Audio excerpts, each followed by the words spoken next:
Real estate is not an easy industry. It is not easy at all. And I think sometimes social media and the media over sensationalize and glamorize what we do as realtors. 100%.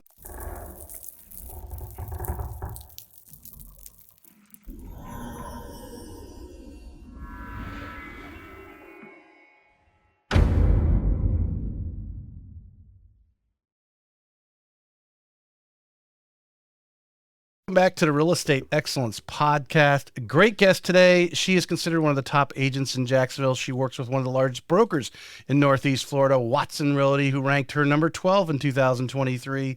She was recognized by the Jax Business Journal as one of the top agents in Northeast Florida.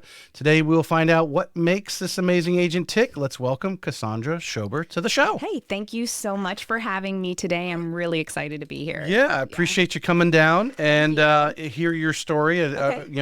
As everyone knows, I comb through everyone's social media before they come on. If I ask a question, it came because you've already posted it somewhere or put it on LinkedIn, one of the others. I do want to reach out early today because I've been forgetting here early in the show. A little bit of sponsorship here from Remy Graphics, and everyone can see that in the show. These nice laser engraved mugs. They do laser engraved. They got my logo on the other side in that bag that was on the chair there with you. You have a mug in there for yourself from the show set aside there. But Remy Graphics, they will do one-offs. So I think what's great is if you've got a customer, you got a closing, and you want them to have one or two mugs, she'll have those made for you. Or the other gifts that they have, and I put RemyGraphics.com. They have other gifts other than the mugs. So if you're thinking of something else, go on the site, and she'll whip those right off. And Remy Graphics is local. So. All right. Support your local business. That's exactly. Cassandra, as I always kick off, you're not from Jacksonville. I am not originally, no. You grew up where Arnold Palmer's from. I didn't even think of that. Yes, I thought about that this morning. Lancaster, Pennsylvania. Lancaster, Pennsylvania, yes. Tell us about that, and you'll go a little bit into your I was reading your bio. Your family your mom was involved in banking. Yes, big time. And dad was in the construction and housing type industry. And, tell us what it was like growing up in Lancaster. Well, growing up in Lancaster, so very Amish community, farming, agriculture, and a lot of construction based upon the growth that happens in Pennsylvania, given large families because of the farming industry. Right. My mother has a banking background. She was a regional vice president of Sovereign Bank. I believe Sovereign was bought out by Santander. Okay. All right. And that's a big... I've heard that name. Yes. So that's a big bank. So I grew up watching my mom. She literally worked her way up from a bank teller in the window at the drive-through all the way up to becoming a regional vice president. So I watched her just grow in that type of industry. And then I watched my father, who was, really big into building things, just build houses left and right. So it's kind of like I was groomed for this, groomed for real estate. And I do have a banking background as well. Yeah. To me, it was a little boring. Well, because I was reading a little bit of your bio, and obviously, if you can fill in between the lines a little bit. Sure. 18, 19, 20 years old. I mean, what were you thinking of as a career? As a career, I really wanted to get into nursing because back when I was in school and in college, nursing was a really, really big industry. Mm-hmm. It just wasn't my thing. So everybody encouraged me to get into real estate, just given the fact of my background and my experience and growing up with my family and those things. Well, I think a lot, a theory I've always had for a long time, and I probably gained it when I was in college. A lot of us follow that what we've seen around us, right? Correct. To me, education, my aunt, my grandmother were both educators. After thinking I wanted to be an engineer, and realizing, the classes you got to take for that, the upper chemistry and so forth, it was just too much for what I was doing. Right. That I fell back to education, figuring, that I would enjoy that. Now, I only taught really 1 year, and that wasn't even the year after I graduated. I went back to it in between jobs later. But we look for those things because they're in front of you. Your mom's in front of you. You see when she's like, I can do that. Yeah. And then how long did you spend in the banking? Banking, I think it was almost 2 years, and I sat in a little cubicle and I stared at the back of an ATM machine.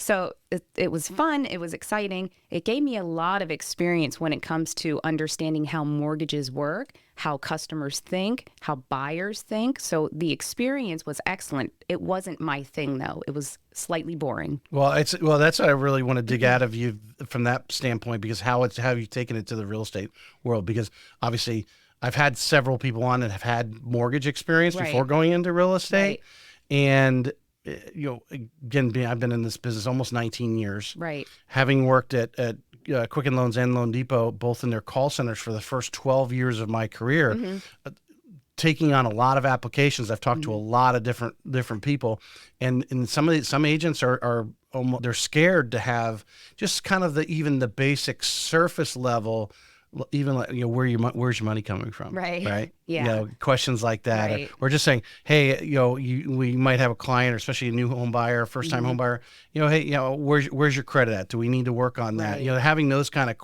confidence to ask those questions. And some of that just lies in knowing how to proceed forward with those questions. So when we start talking about numbers and financing, we first, what do you do for a living?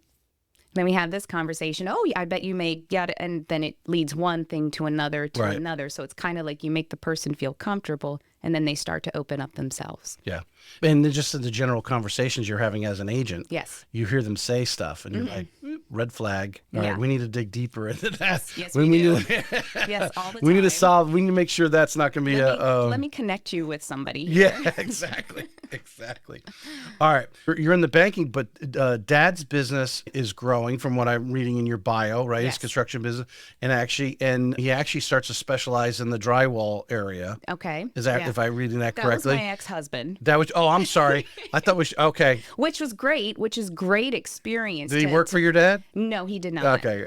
That's probably good. We ran our own business, but he was great. That also taught me things about how to price things, how to gauge things, how to speak to people, to understand things. Because sometimes you walk into a home and you see a strip of drywall, coming apart. Oh, well, that's not really the drywall. That's the tape for the seam. And that's an easy patch. So, you know how to have conversations. Right. And it's only like a $200 patch. Well, how did that experience, and obviously growing up with Dad in the general construction because I don't know what the number is. I would guess it's at least 40-50% of the sales right now are new construction, because that's where most of the inventory is at, in the desirable areas where people want to, here in Northeast Florida. How has that enabled you to have the confidence going in there? Because I want to say pre-listing. I want to confuse myself. I am a advocate for having home inspections on these new constructions. 100%. Yeah. 100%. Yeah. So there's different types of new construction. We have our larger corporate new construction, like the D.R. Hortons, the KB Homes. Those are all great. I highly recommend a home inspection with those types of new constructions. And then you have your custom builders, your custom spec builders, different things like that. And I recommend to ask a builder, if you're looking into custom building, ask them if they have a foreman. Ask them who's on the job site, cleaning up the job site. Who's on the job site, making sure that the workers are doing what needs to be done. Now I know. Okay, so you're digging. Go explain why, and what's the importance of that person, and what are you going to get out of that? I've been on a couple different construction sites. Chris Gazy's one of the builders I used to sell homes for. He had a foreman, and the foreman was just on top of everything, on top of everybody, on top of everything. If he's seen somebody doing something wrong, he was on it. He made sure the job site looked nice and clean. And you can always tell when there's a foreman on the site. And so I just always say, ask the builder if they have a foreman. Now, some builders do have foremans for different, for the roof. No, there's a foreman for the roofing aspect. There's a foreman for this. So these are some questions you want to ask. But just generally, who's in charge of the entire project? Correct. Because sometimes, and how are they managing? Sometimes the custom builder himself, Johnny builds good houses, Jones, is not always there. Right, correct. And this is why how do you know things are getting done right? Well, we have, the county comes in and they do, permits and make sure that everything is fine. Okay, that's great, but who is managing your site? Right. And you can always tell from job sites to see if somebody's really managing it. Because the county is not a quality control. Nope. They're going in and making sure it was installed correctly, and obviously it's government, so there's some minimal level that you have to achieve. They're not going to put that bar too high, Right. Unless maybe it's a safety thing or, Exactly. something, the bar might be a little bit higher, but it's not going to be necessarily the quality control that you're wanting for your customer. Correct. Yeah. Correct. Yeah. And these are important questions to ask. And, sometimes they could be an excellent builder, excellent. It can be excellent construction, but we still recommend a home inspection. Yeah. Doesn't matter the age. I always like facts tell, stories sell. That's one of my favorite sayings. Yes. With your experience, and I'll kind of put you on the spot because I didn't prep you for this particular question, but Sure. I'm sure if you've sold enough new construction in anywhere, Yes. but here in Northeast Florida, you'll give us a little story that will kind of set in for those who are listening of why you should have that home inspector on that track home that, is just, they're just throwing it up as fast as they can. Right. So again, it goes back to is who's watching, who's managing things, who's making sure things are done. And we're all human. Right. At the end of the day, we're all human. It doesn't matter how many times a day you build a home, who's managing it, who's doing what.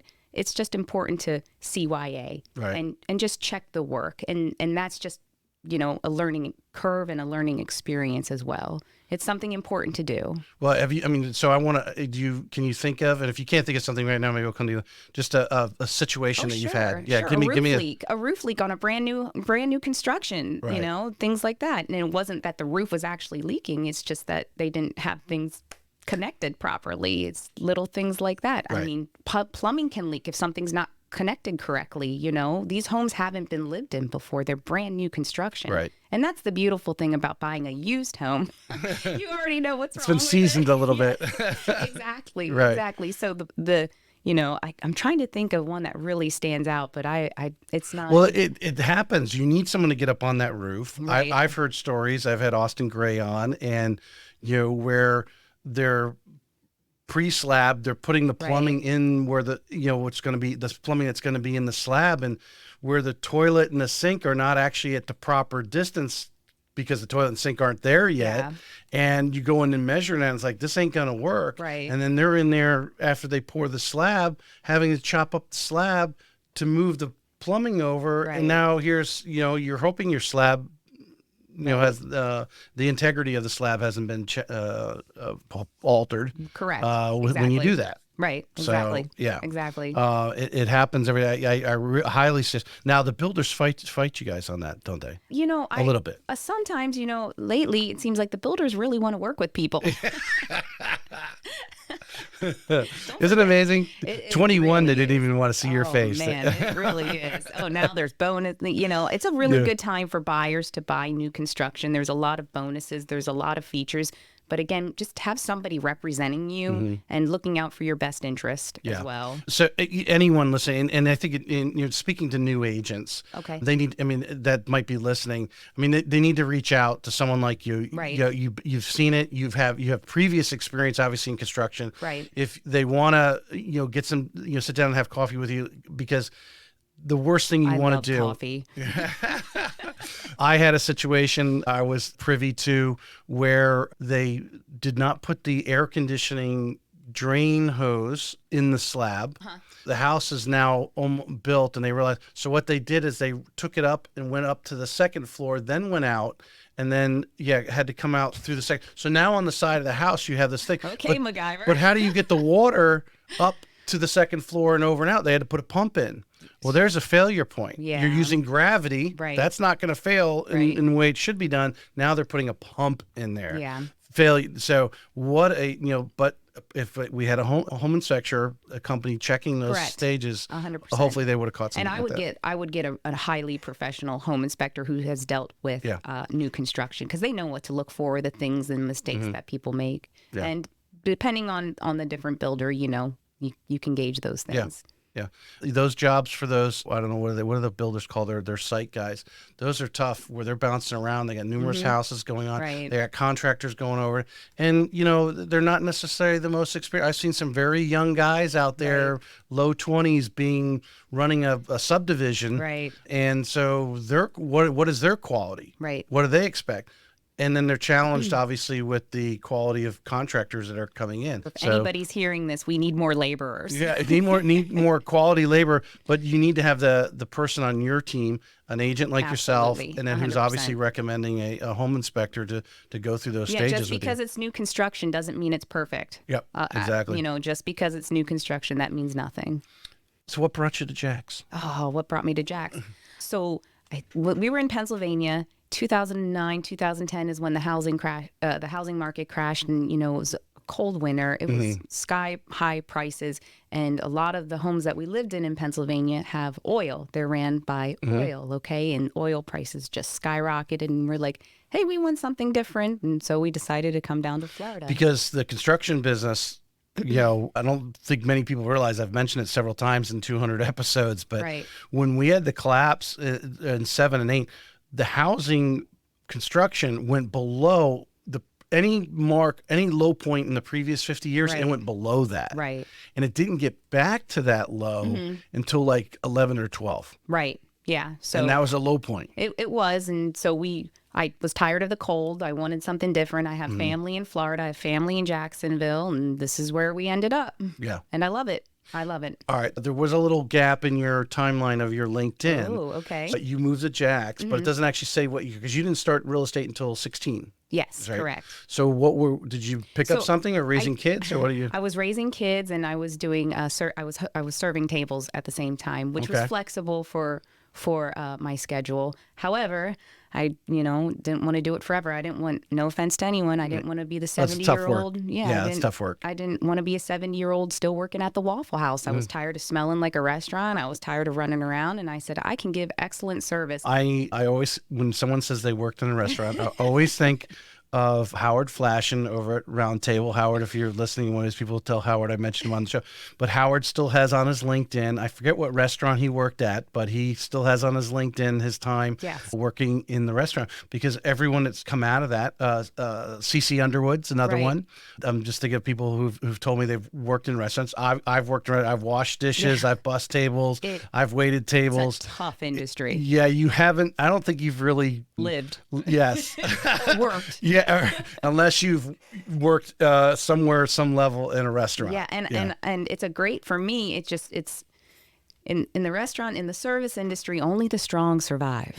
Only the strong can handle it, and you have to have a serious, go-getter mindset if you're going to make money in the service industry, because there are some professional restaurants out there where you can make a career out of serving tables. Right. But that's not a career path I wanted to follow. Right. But it prepared me for, hey, fight or flight. Because real estate is not an easy industry. It is not easy at all. And I think sometimes social media and the media over sensationalize and glamorize what we do as realtors. 100%. 100%. Yeah. 100%. I've mentioned it again, something that I mention all the time. I'm going to keep mentioning it.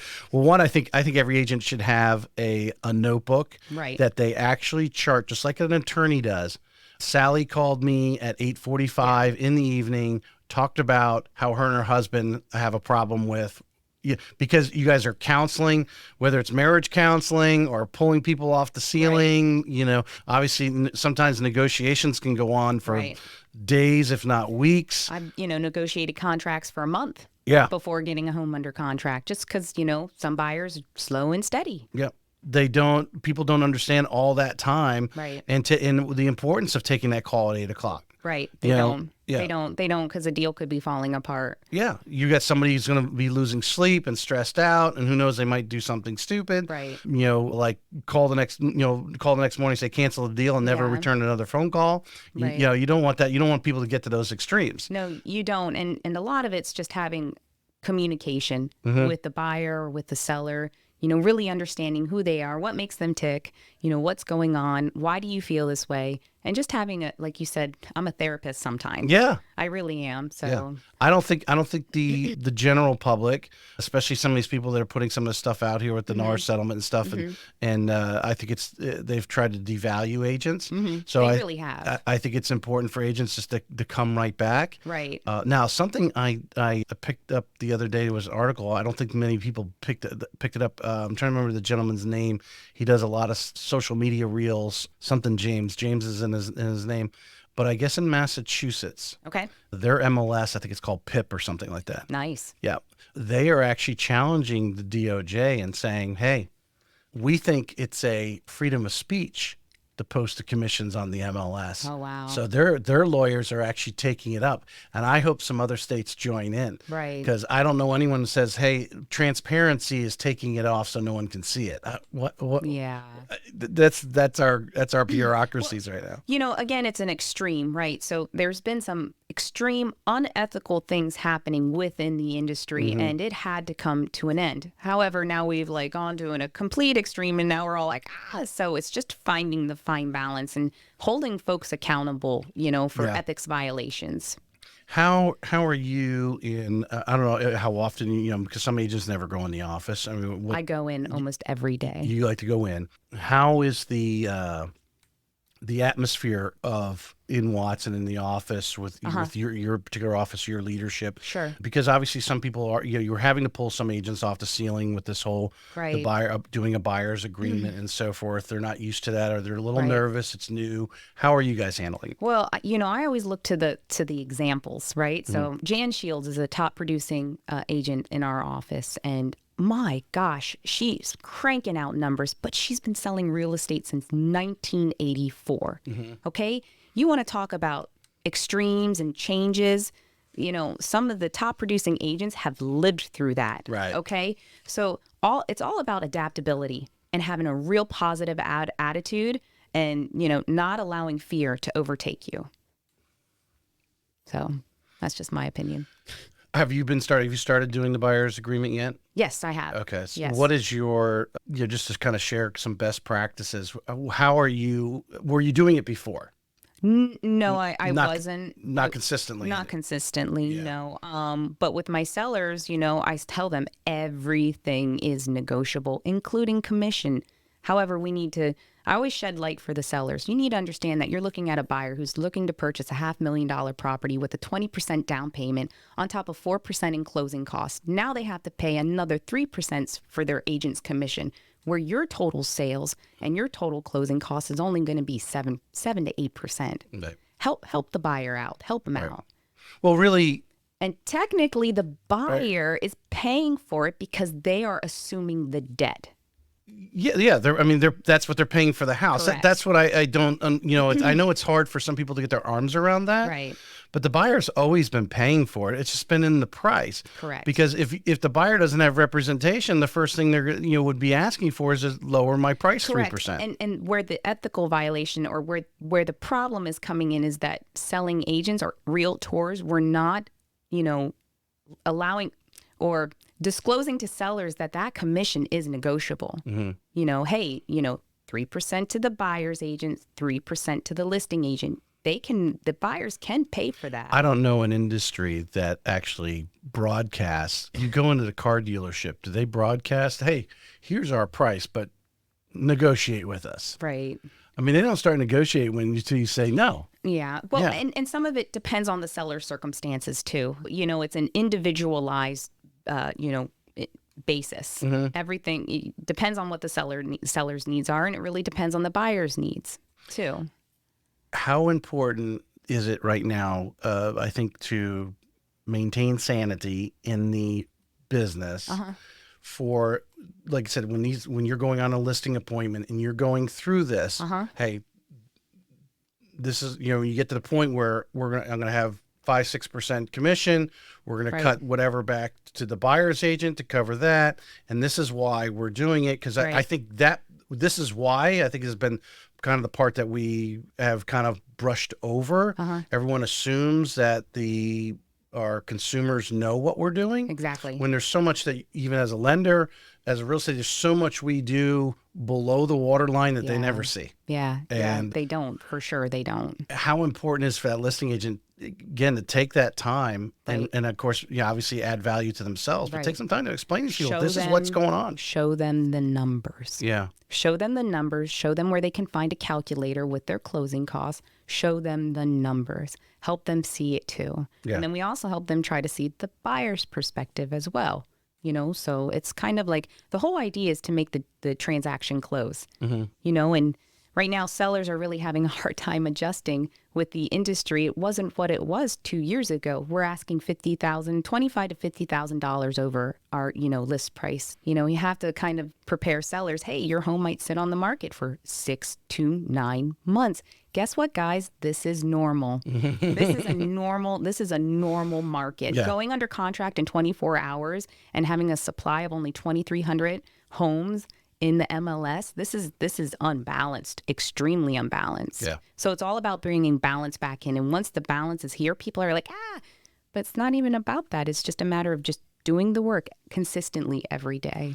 For an agent out, maybe new, maybe struggling, maybe haven't done a lot of listing appointments, I have found that all the top agents like yourself, have no problem whether to tag along or sit down and do a walk through, but like, what are these value points? If you don't know what the value points are because you haven't done enough listings, you're just not thinking of all the things that you may know all the things, but what are the important things? How are you going to list? Are you going to take professional photos? Who's paying for those things?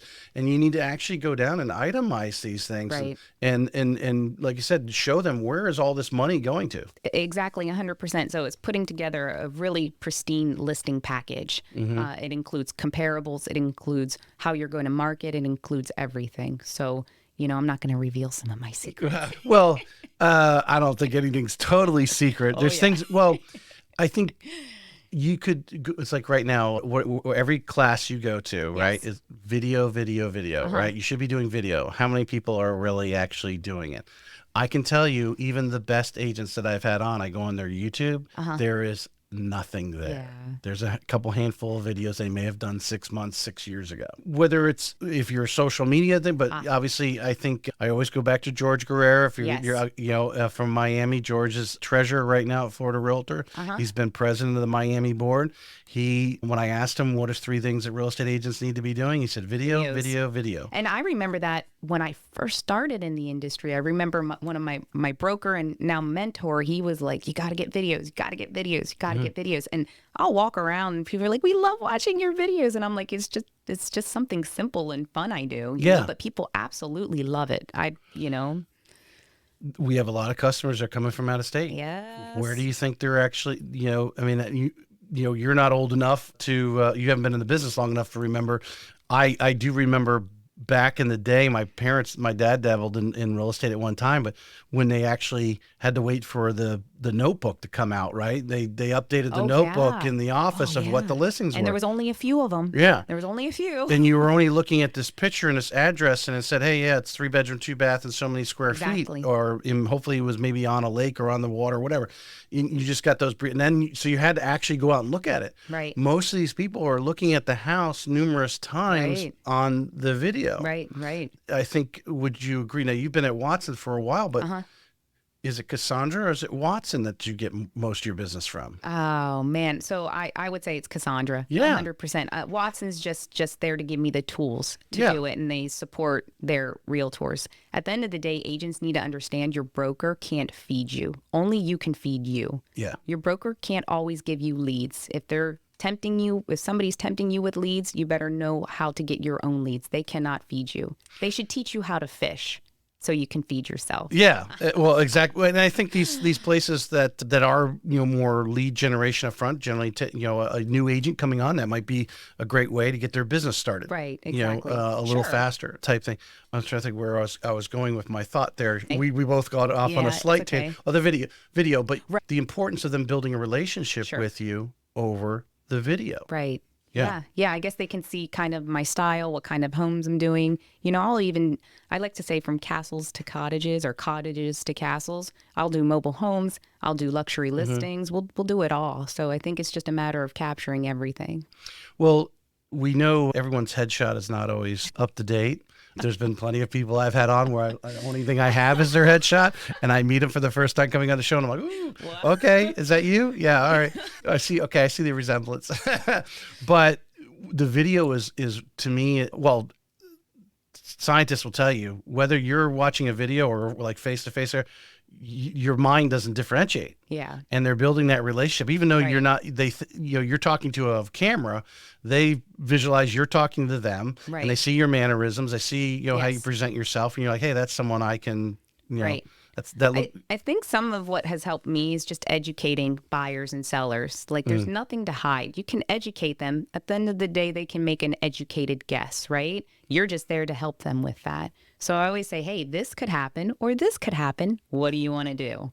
Because it should be their choice. I would say professionally, from my viewpoint, yada, yada, yada. That's the value add that you give. That's right. Exactly. You're putting the videos out to add value. Yes. The customer's taking in some of that value, but they're also bonding with you. Right. The fact that you are a giving person because you're giving out Because it's not just them walking into a home. Let's buy the home. No, okay, let's talk about this. Okay, your windows are 20 years old. That's going to be a $15,000. You got to have credibility to have that conversation. Oh, yeah. Because the whole thing for me is setting my buyers and my sellers up for success and for repeat business and for referrals. So buyers turn into sellers, sellers turn into investors. I want to circle back to your top secrets that because the reason why I brought up video is because obviously that's what you guys are being told at all these trainings. Yes.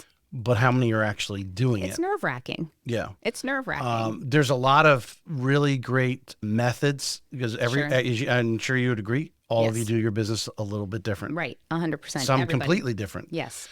You can't, there's people that come up and say, hey, Cassandra, I want to know how you do your business. And you give them hey, this is what I do all day long, ABC. Right. They're never going to do it exactly the way you do it. But we call those assholes. Yeah. All right.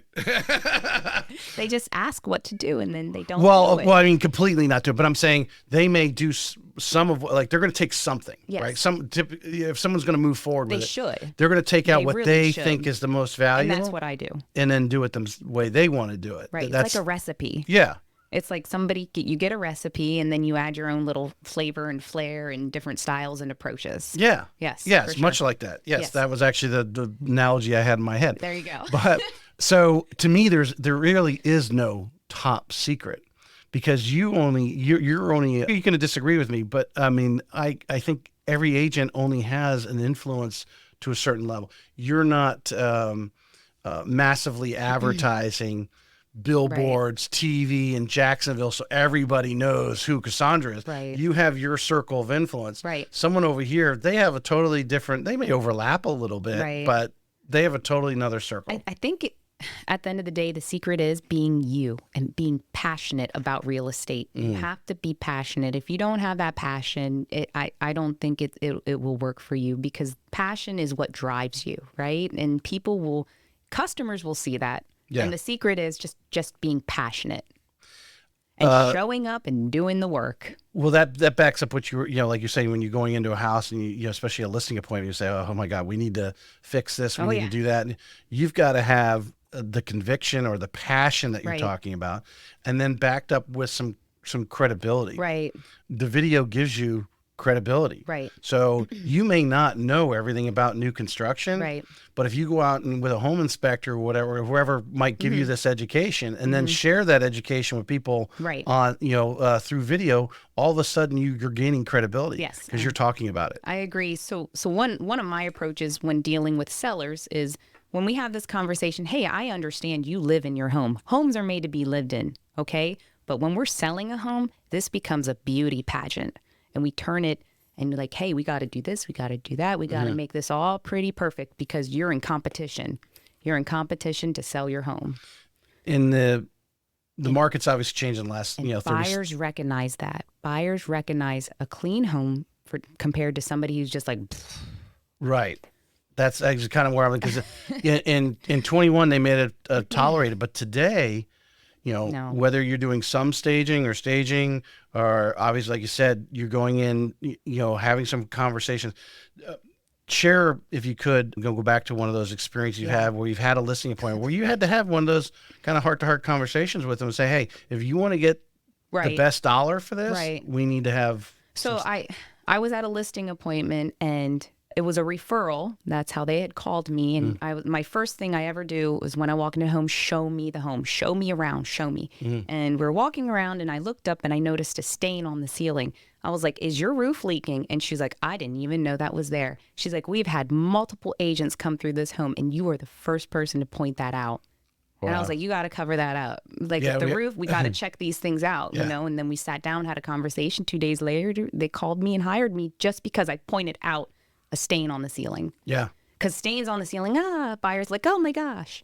Because I think the average agent. They're afraid. Yeah, they're afraid, yeah. Where that might lead. Because you may have a leak in the roof. Right.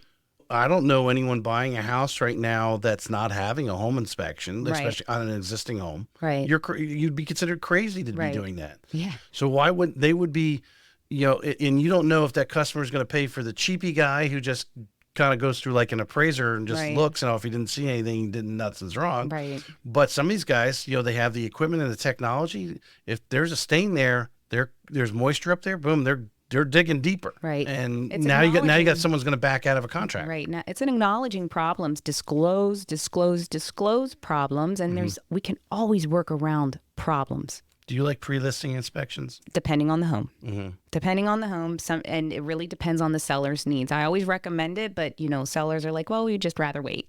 Okay, that's fine. Just be prepared. Right. Let's just be prepared. You know, the choice is yours, but here's what could happen. They could find something massively wrong with the property, which could put a bomb into the deal and the contract's done. Right. Or it could be just a bunch of little things. Just a bunch of little things. That don't cost that much, but they're going to put a bigger value fix on them than some of these things that they could have fixed themselves. Right. And, you know, for pennies on the dollar.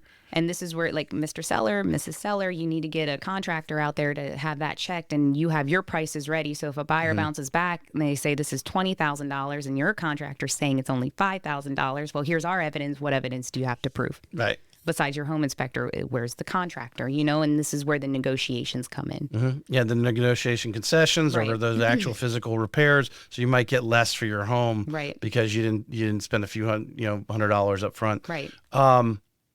Insurance. Have you run into any issues with that?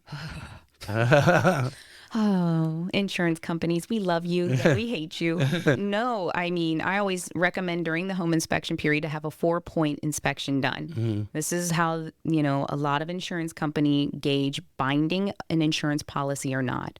So we have our roof, panel box, plumbing, and water heater. Those ages really, really matter. When we're working with sellers right up front, hey, just be prepared. If these things aren't updated in order for the contract to close, in order for you to sell your home, you have to either give a concession, have it fixed, and have it ready to be taken care of, because insurance companies will not play. Yeah. They're not playing anymore. Well, and you have those marginal buyers, you know, first-time home buyers, or just someone who's just tight on their debt ratio.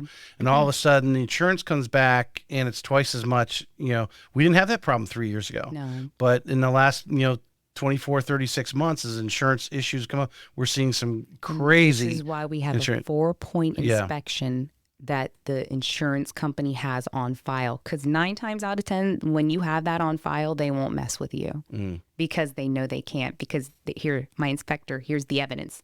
What are you guys trying to say? Yeah. I mean, even with roofs that are 5 years old now, like they're like, your roof needs to be replaced. Well, where's your 4-point inspection? Why didn't somebody like? Well, they should be doing wind mitigation and 4-point. I know some of the better home inspectors are just doing them. Yeah, because they know this is an issue. And my buyers, I always say, hey, this is what you're paying for. You're going to get an inspection, a 4-point, and a wind mid. Pay for it. Yeah, and a WDO. 100%. All right. You come to Jacksonville. I come to Jax, yeah. You're working tables. I serve in a really nice restaurant. Okay, well, that's good. Yeah. Why real estate? Why? How did you get lured into? Oh, okay. So I was like, all right, you know what? Let's go for this. I started taking my exam, well, not the exam, but preparing and studying for the real estate exam. And one day I was what got you there? What got me there? Yeah, I was tired of serving tables, and people were encouraging me, hey, you can do it. We okay, so you had some people coming through the restaurant, or people you knew personally? Like friends and family. Everybody was really encouraging me to pursue it, you know. Yeah. And I was like, okay, let's start working on it. And one day I was serving tables, and a woman comes in, And she was like, you need to meet my broker. And I'm like, why? She's like, you're really detail oriented. You understood everything I told you and you got it down correctly. And I was like, okay. And I was like, well, I'm in the process of getting my real estate license. She's like, you got to come meet my broker. And I was like, okay. So I went and met Eddie Cintron, who was the broker at Watson Realty Corp Southside at the time. And he was just like, whoa, what do you think you can do? I'm like, I really want to do this. This is something I really want to do. I had to. So. All right. So you obviously went over and signed up under him. Yep, I did. Did you actually talk to any other brokers? No, I was like, I felt like he was a mentor. He was encouraging. He was like, okay, well, this is going to be hard because now you're balancing 2 jobs. Right. But he gave me a chance. They gave me a chance. Right. Well, I think Watson gives a lot of people chances. Right. but the point I always like to make, I know you haven't listened to any of my shows, but the broker choice is important. You were fortunate. Yeah. But now you've been in the business a while and you know people in the business. Right. And how many of them have gone, maybe especially that first one was wrong, and they might have stayed there for years. Some of them got out in 6 months and went to another brokerage because they knew right away, hey, I need to save my business. But how important is that the broker, and not necessarily the broker as the individual, but the culture of the office? Because I think it's important if your broker's not out front, that you have other experienced agents you can rely on, you can get energy from, or just like those basic questions like, hey, how do I put a listing appointment together? Can you walk me through it? Having those people around you. Yes, it's all. You nailed it. It's 100% important. It's like having mentors, right? So and that's the beautiful thing with Watson Realty Corp is the training. The training aspect was fantastic for me. The broker aspect, he was more of a mentor, but he was also there to help me work the contract and would catch a couple of things as well. So you want to make sure you have a mentor. At the end of the day, make sure you have a broker who's in-house. A lot of these agencies, they don't have that. They don't have a broker in-house. Now, that works well for somebody with experience, but even with my experience, I still want my broker. I want to be able to call the vice president and have a conversation if I'm having a serious problem. Yeah. And that's the nice thing with Watson is the doors are always open. Well, would you agree a challenge, especially for new agents, is, these deals, these negotiations over repairs, or the negotiation is a big part of why you get paid what you get paid. Right. And everyone's different. So it's not like, hey, go order, I'm going to use this photographer. It's not like checking off the list. The negotiations are very important. And it's when you either win or lose a deal. Right. And oftentimes winning that advocate, that client that's going to refer you on and on and on, which is really the win. Well, the win comes when you've prepared your sellers, you've educated your sellers and buyers, setting realistic expectations, I think is what helps you, with referrals in the future as well. And sometimes sellers don't quite grasp that.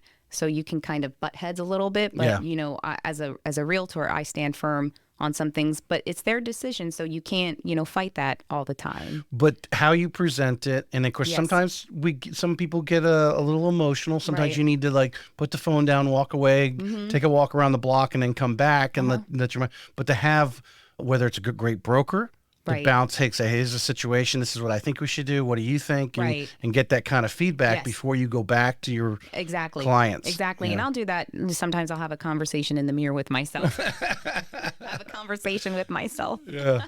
And then I'll have a conversation with a broker. I'll have a conversation with other agents who I've been influenced by. I'll talk to other people, and sometimes my administrator, just little conversations can help you work a contract even better. And part of it's just learning how not to get too emotional. Because I think you have to realize it's like, every loan's different because you got a different person. Yeah. So you're dealing with people and a different house. Right. So it's nothing's cookie cutter and all this thing's going on. And you have to watch. You haven't seen everything. Even if you sold hundreds of homes, you still haven't seen every situation. Something new every day. Yeah. There's another situation comes up, and you got to deal with it to be able to reach out to somebody who's seen 100 other different types of deals that may have done or worked with this situation before. Right. And be able to reach out to those people. And that's getting in that right office is what we're getting to. Yes, 100%. Right office, right broker. So I was going to say this earlier. There's brokers who have different styles. There's brokers who manage, and they're good at managing. And then there's brokers who are good at influencing, managing, and mentoring. And that's what you want to look for. And some people, like my first broker was great. Other people may have not liked them, but it's just what you feel. It fit for you. That's the important. Exactly. And don't be afraid to go out there and find it. All right. So you what was the three? Influence, mentoring, and there was a third. Managing. Explain influence. Influence, an example, how they've worked, how they've done it, how they show up to the office, how are they performing, how are they inspiring you through their example. Should someone be deterred if their broker is actually still producing? It depends. So I've had brokers who are still producing, not a lot, but it keeps them fresh. Yeah. So it should be okay for your broker to work a couple contracts. It keeps them fresh. Yeah. Keeps them up to date on the contract, helps them with their negotiation, helps them communicate effectively with you too. Right. So I don't think there's anything wrong with a broker who has a couple sales under their belt. Yeah, no doubt. That's great advice there because I agree with you. There's some brokers out there who don't produce, but they are involved. Yes. Whether they're down there, they're teaching. Right. They're involved at the board. They're doing the things that they need to be doing, being out front. Right. They need to be out in front of their agents, so they're hopefully adding value to you. Right. But I think there's just some that just drop back to the management thing, and I think that they're dying at that point. Yeah. Yeah. Yeah. Yeah. And you'll know when you run into it. You can tell. And sometimes it's not for them. Yeah. Some realtors are not made to be brokers, and some brokers they're amazing, but it's not everybody's calling because you're managing. And if it's more than managing, it's mentoring, because if you want somebody to sell, if you want somebody to be effective, you have to be mentoring. Yesterday, I was over at Amanda Hauser. She owns the First Coast Real Estate School, and she had a group of 7 new agents. And one of the things I shared was obviously some of the conversations that I've had, hundreds of conversations with agents and what they're doing, right? And the importance of taking some time at the beginning of your career, because there's lucky ones that you just fell in the right one and everything clicked for you, really and yet there's others to take the time and not only you got to sit in front of the broker and listen to them do, but it's some people say it's like an interview. It's like two people lying to each other, right? They're telling you about how great their education is, how great their technology is, compared to what, right? Right. Everyone has that. Every broker's going to say, but to sit down with actual agents who work in that office and how they do their business, and do you bond with that way they do business? Right. Because you may find in his office you got a bunch of people who can just do it on their own, and they don't really need the broker. So the broker, they're like, broker, I don't really even call him because I just call my friend who's also been in the business or as successful as I am, and they never. So you find out that broker really isn't. Might not be that person. Yeah, exactly. Exactly. Now, were you ever on a team? I think, once. I started. You started on a team? Yes, and yes, it was the lady who found me at the restaurant, or I found her, however you want to. Okay. And I just remember my broker's like, you can do it. Just go for it. Just go and do it yourself. And I finally was like, you know what? I'm just going to go take the step of faith. So it was just you kind of mentoring under her as a team? Yes. Getting you she started? really educated me with how to work the contract, how to understand the contract, different things. It just wasn't for me. I wanted to go off and do my thing. I didn't want to have to. Well, did she have a full-fledged, no. It was, you just, but how important though you think for a new agent getting into business today to kind of shadow someone like you're talking about to see what an actual day in the life of a real estate agent is? I think shadowing is fantastic for a lot of agents, and the broker should also be able to help you with that as well. I've had a couple realtors reach out to me who've been selling real estate for 2 years and they had nothing, and I was like, come on, let's hang out, let's go to lunch, let's talk, let's do things. There was folks there for me. I don't mind being there for anybody. I love to inspire, I love to help. This is the way I do things. Find you though. Find who you are. Well, on your social media, I do see a little bit of your co-realtor socialization. Yeah. How important is that, do you think, in your it's a fun part? And people always say, like we mentioned that HGTV, at the beginning of the show, it can be fun going out, but you are doing business as well. Right. You're building relationships. You're building relationships. Maybe hearing some stories that help you in your next transaction that might come up. How important you think is for agents to have a little bit of that in there? Well, we're competition, but we're not competitors, right? You need to respect everyone in the industry, because all it takes is one bad experience and everyone will find out. I promise you, so we have to respect each other's as agents. We try not to be drama, and you got to respect everybody and really try to build a relationship with everybody, because it'll always come back to you tenfold. I'm the same way, but I'm really about I'll go out there and get it, and some of those get-togethers with other agents, it's fun, but my schedule is filled with a lot of other things as well, because I do have children. Yeah. Opportunities come up. Awesome. Lunch and learns, or when there's some slower times to jump out. Yes. Even if it's just going over to Landmark, which is a great training tomorrow. Those listening live, there's a great training tomorrow. Speaker tomorrow. There's an opportunity to socialize a little bit. Right there, and shake hands, say hi to some of these people who may be on the other side of transactions, but you never actually saw their, Exactly. Yeah. I mean, I've had some really tough agents in the past, and you meet them and you're like you really want to try to avoid it. What do you think it is in their mindset, and some when you say tough agent, I'm assuming, and you can clarify, but I have seen this, because my wife's an agent, so I've seen where the agent on the other side is just being extremely difficult. Yeah. Not necessarily their client, but actually the agent themselves is being really difficult, and not saying, "Hey, I got a difficult client, help me out."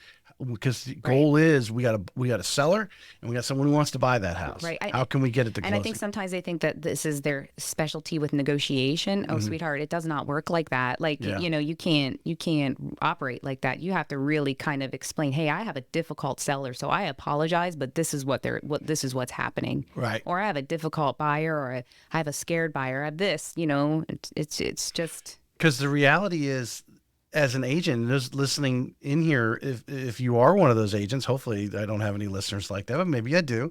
If you're one of those difficult agents, stop getting so emotional about it. Yeah. And you're not giving up anything. What you're doing is you're Cassandra's on the other side. You're talking back and forth, and maybe your seller or whatever has to give a little bit. They're going to come up a little bit, that sort of thing. The bottom line is both people sign off at the end, right? The buyer and seller, to come to an agreement, and it's on them. You're there to communicate. You're basically there to communicate. But I know what it's like to work with some really complicated buyers and sellers. So I always tell agents, hey, I am sorry if I'm coming across a certain way, but this person just, And they're like, oh, I'm so sorry. And then it turns into like, hey, we can understand that because we've all experienced that. How can we make this better so we can get the dang deal closed? Because at the end of the day, that's the purpose. You come across as a person who's very upfront and just straight. Yes, I try to be. I've learned that you have to be. Do you obviously? Well, that's your personality. Yeah. That's my personality.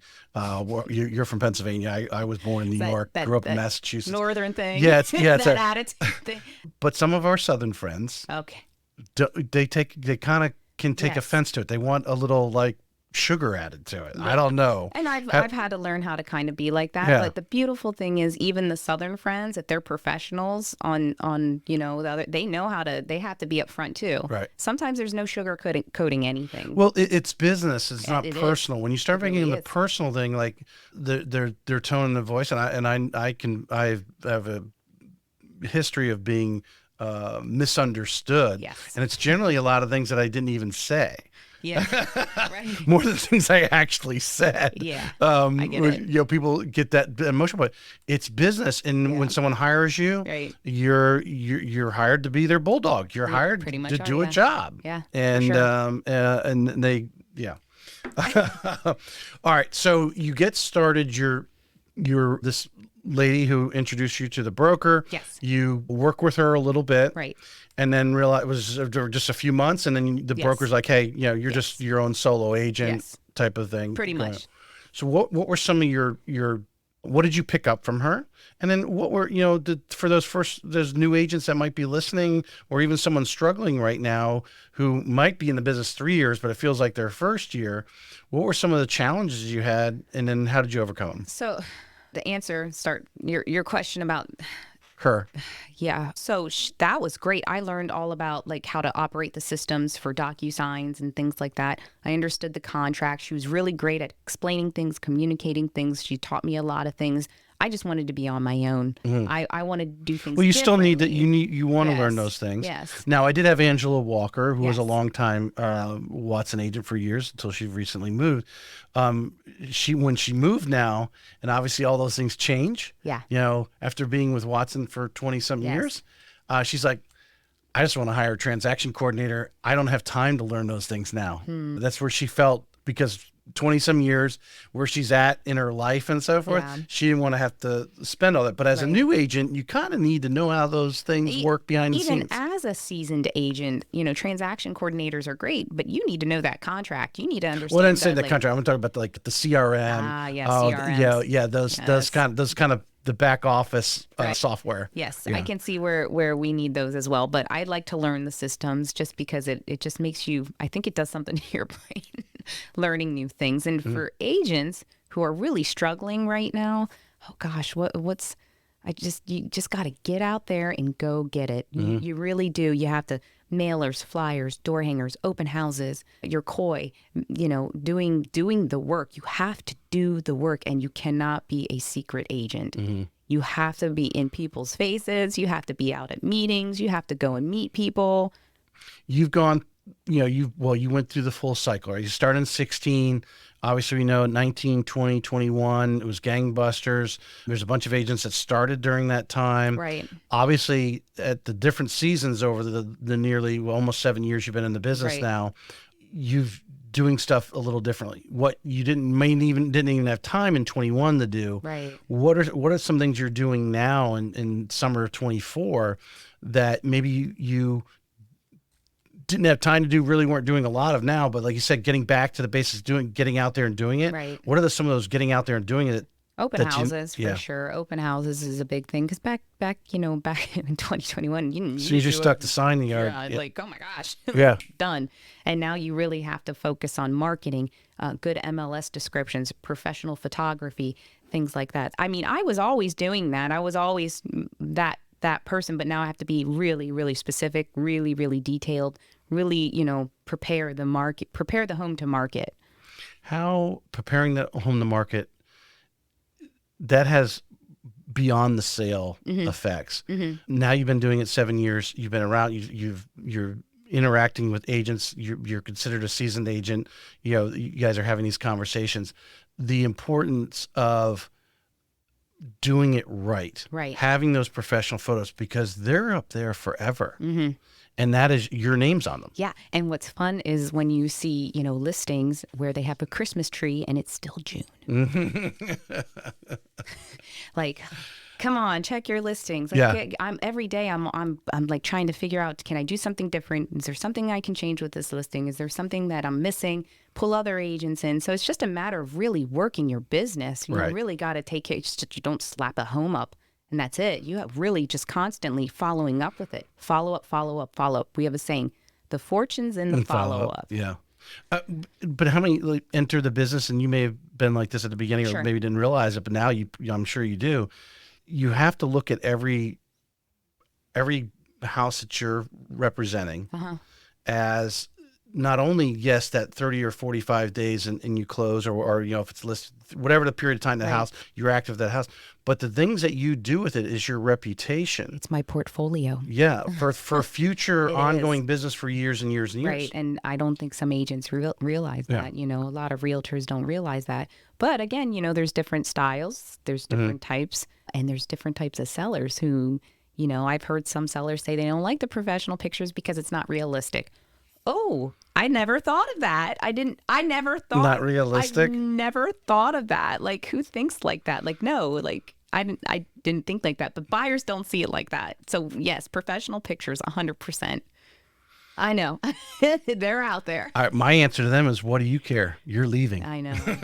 You know, we're not trying to sell it to you. I've heard realtors say this, and I think that they've heard that from realtors who were just cheap. Well, because, you know, you have to invest into your listings. When you're going into that, and this is a question I've never asked before, but I think it's important now with the NAR settlement and so forth, Sure. and actually on the subject that we're talking about, is when you have that seller, right? You know, like I said, you're everything's negotiable. Yeah.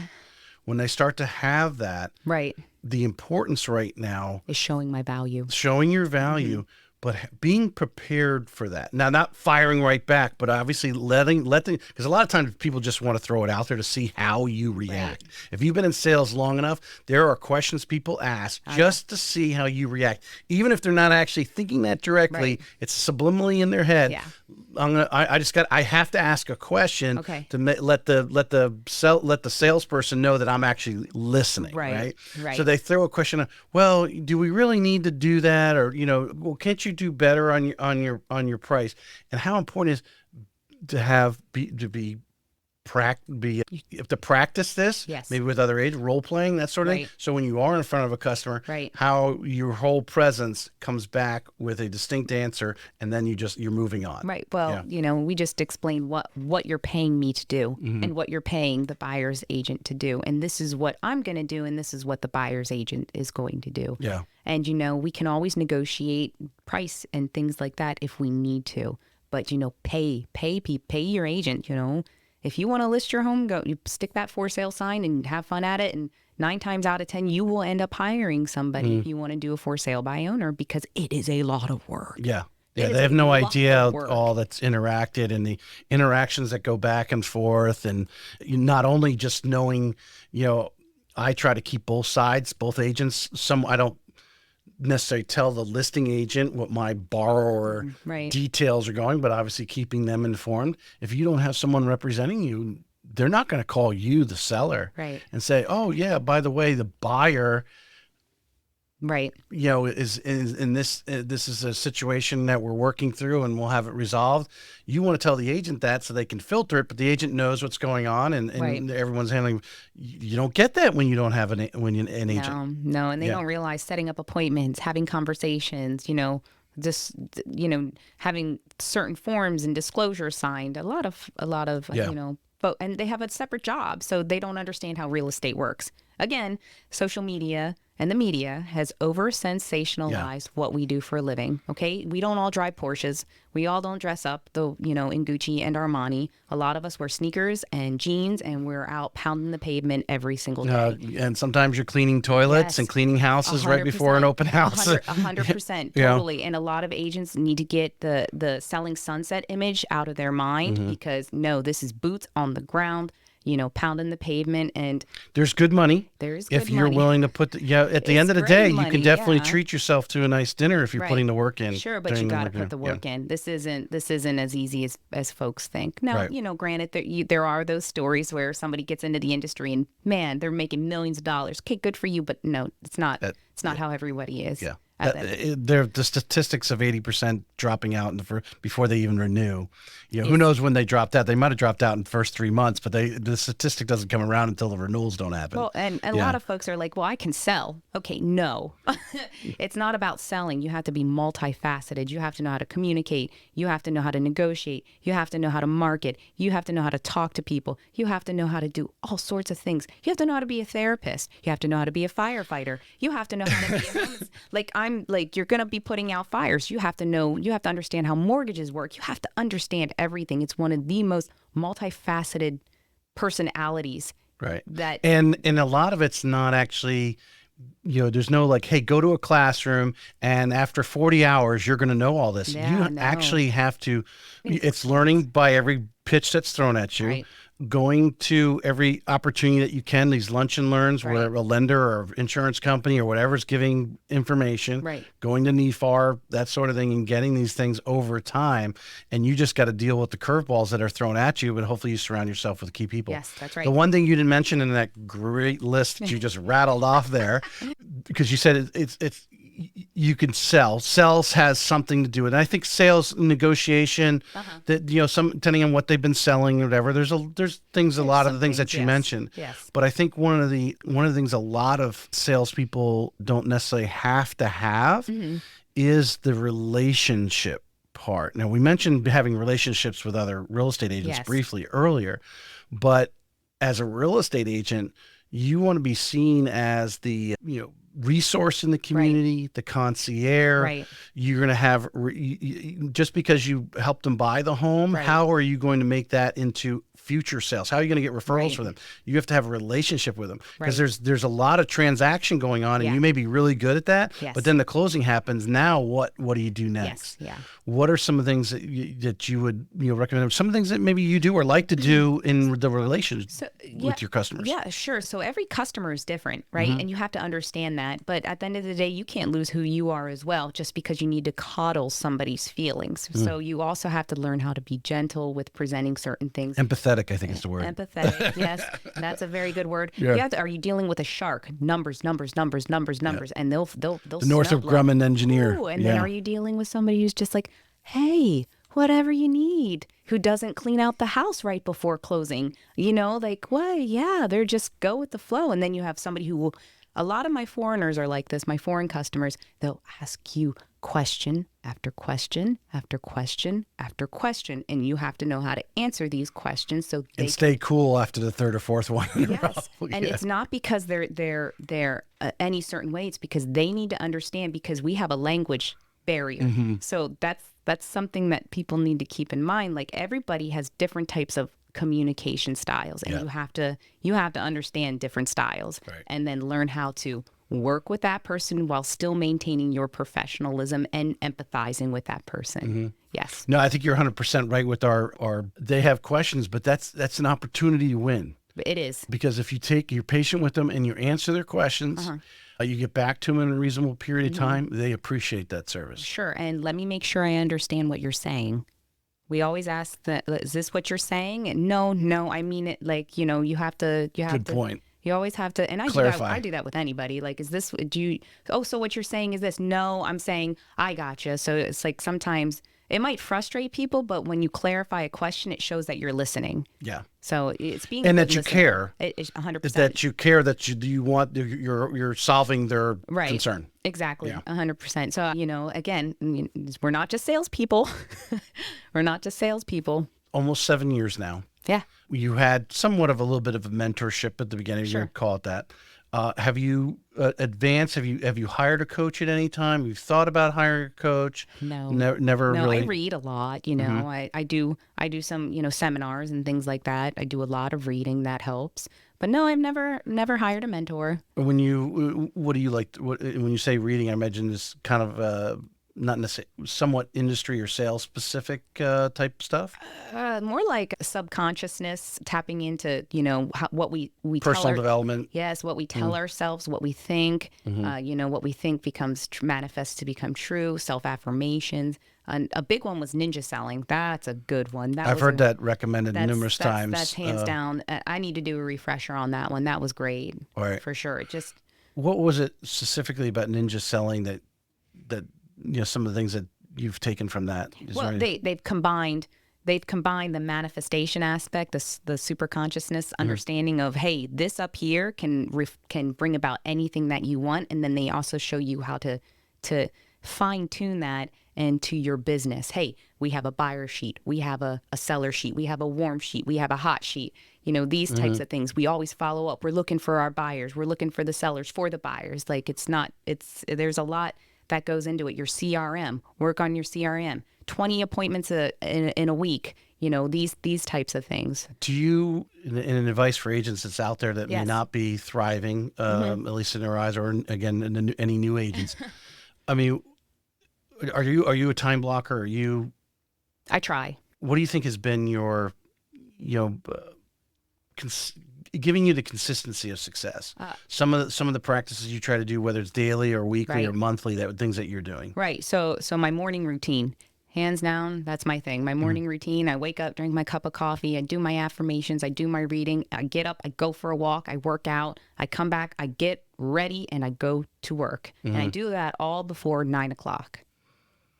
And you like going into the office. I love going into the office. You mentioned that the office triggered a thought because you mentioned earlier about Watson had great education. Sure. Now, Watson has many offices. They do. The broker, I imagine, has some sort of influence of what information, or does Watson offer a lot of stuff online that anyone can access? Yeah, I mean, you can go to any office. I was just in Ormond Beach, and I went down and wrote a contract at the Ormond office. Right. No, I'm talking from the standpoint of the, there's the physical education where you're actually, hey guys, we're having someone come in and speak. The broker has control over that. Yes, they do. They should be open to like your opinions of who can we have come speak and add value. Right. Do you like I assume they have a weekly sales meeting? They do every other week, every Tuesday. And you go to those? Sometimes. Yes, sometimes. Because I imagine as an experienced agent, that's the one challenge.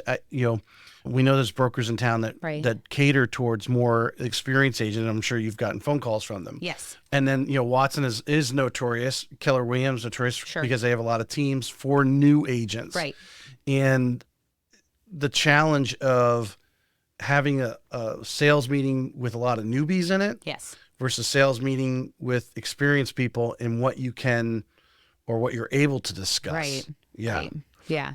Where do you, as an experienced agent now, like I said, you're not going to every sales meeting because some of those sales meetings are, they're talking to the new agents and trying to get them going and that sort of thing. Yeah. But as an experienced agent, where are you finding more of your, if we want to call it education, that's a very broad term, but expanding your horizons on real estate? Expanding my horizons on real estate definitely comes from, taking other classes. Landmark offers training. Watson always offers training, talking to the broker about different trainings and things like that.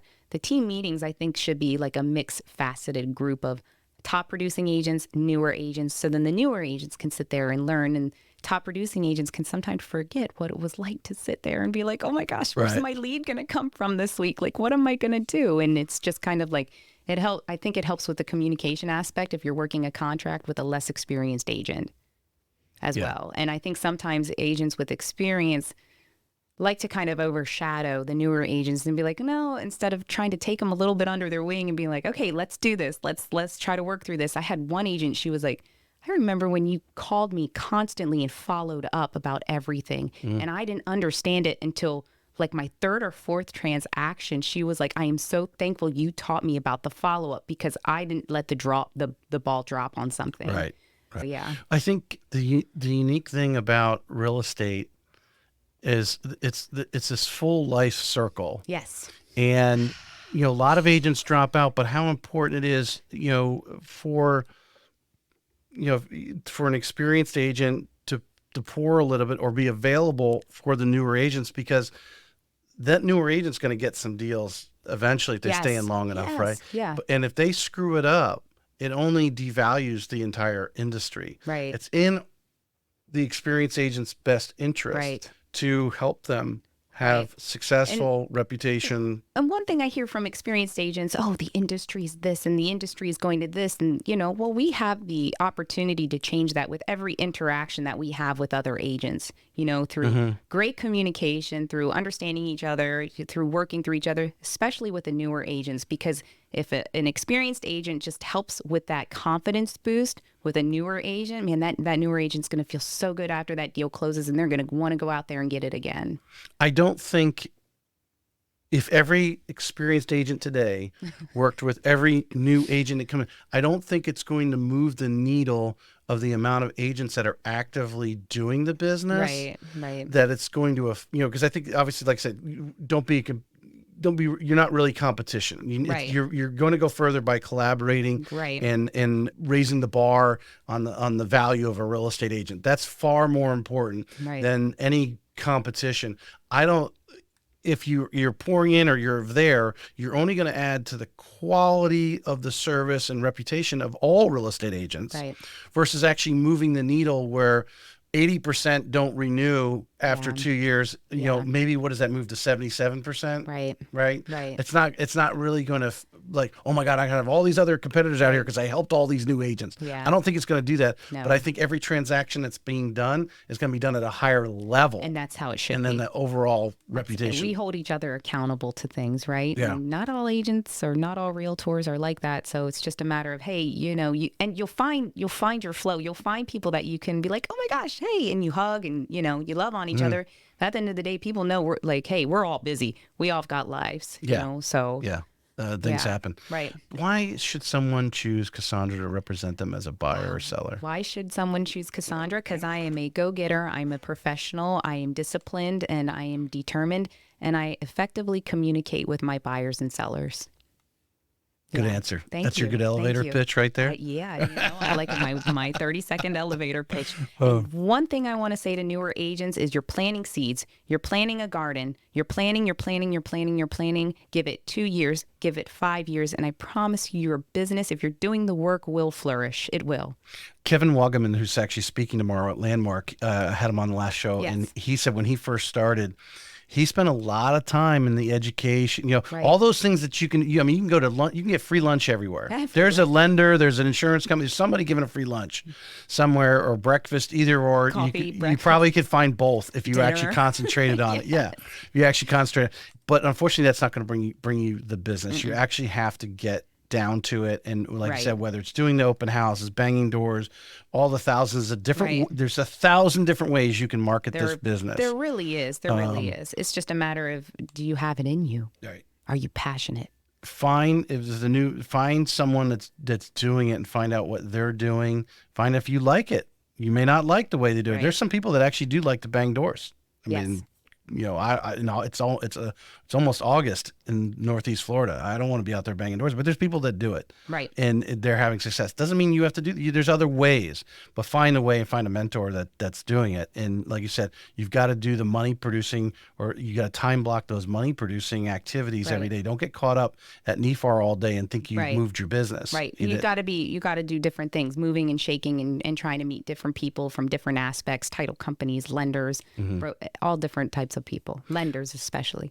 I'm going to finish. This is my last question. Sure. How important is it to have a Rolodex of the service providers, and there's a whole list of I'm talking from roofers, the different contractors, all these people that could do repairs, not only lenders and insurance companies. How important is that you need to have a tight group around you that when you call them, they're going to act. That's right. We have a list, our list of vendors of folks. And, you always got to freshen up that list because somebody who was good 2 years ago might not handle things. Or they might have gotten really busy because they are good and they just can't service you as good as they used to. 100%. But it's very, very important. Meeting new home inspectors, meeting roofers, roofer people will call you day in and day out. Add them to the list. Add it. Yeah. Get organized. Because you never know when that situation comes up and you need a roof replaced.